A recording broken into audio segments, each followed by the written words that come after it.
Hey guys, it's Sydney, your Sunny Health and Fitness trainer, and today I'm here with a quick fit tip on healthy snacks you can eat while at work. So there's nothing worse than getting to 3 p.m. in the day, you're half asleep at your desk, and those donuts are calling your name from the break room like a siren. So to avoid temptations like that, I recommend bringing in your own healthier snacks that are nutritious and filling and satisfying, something you can have on hand that you can turn to. So the first thing I'm going to recommend is that you stick to whole fresh foods.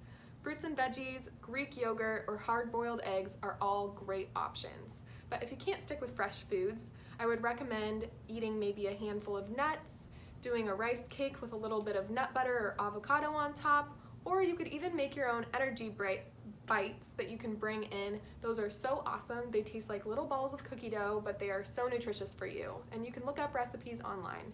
So those are a few awesome options that I would recommend for healthy snacks at the office.